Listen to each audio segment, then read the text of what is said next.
যে নারী প্রতিদিন সকালে ঘর ঝাড়ু দেওয়ার আগে দুইটি কাজ করবে ওই নারীর কপাল খুলে যাবে। বর্তমানে আলহামদুলিল্লাহ নারীরা অনেকটা দিনের পথে চলে এসেছে, তারা এখন আলহামদুলিল্লাহ সঠিকভাবে চলার চেষ্টা করে, সঠিকভাবে চলার ট্রাই করে।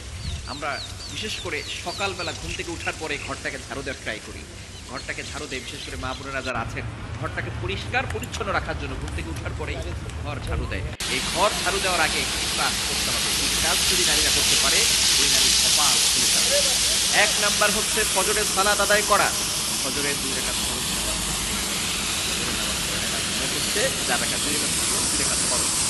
নবীজি সাল্লাল্লাহু আলাইহি সাল্লাম জানিয়ে দিয়েছেন সহিহ মুসলিম শরীফের হাদিস, যে ব্যক্তি ফজরের 2 রাকাত ফজরের নামাজ আদায় করবে, আল্লাহ পাক রব্বুল আলামিন তাকে জিম্মায় নিয়ে নেবেন। ওই ব্যক্তিকে দুনিয়ার কোনো শত্রু কোনো ক্ষতি করতে পারবে না। আল্লাহ পাক রব্বুল আলামিন নিজে পরের দিন ফজর পর্যন্ত তাকে হেফাজত করতে থাকবে। আল্লাহ পাক রব্বুল আলামিন তার জিম্মাদার হয়ে যাবেন। আমরা অনেকে সকালবেলা ঘুম থেকে উঠে নামাজ না পড়ে ঘর ঝাড়ু দেই। ঘর ঝাড়ু দেন, তাতে কোনো আপত্তি নাই, পরিষ্কার পরিচ্ছন্ন থাকা ভালো। আত্মগুরু সাত্তুল ঈমান, পবিত্রতা হচ্ছে ঈমানের অঙ্গ। কারণ বিশেষ করে বাংলাদেশের মা বোনেরা যারা আছেন তারা সাংসারিক কাজে ঘুম থেকে উঠার পরেই ঘর ঝাড়ু দেয়। এই ঘর ঝাড়ু দেওয়ার আগে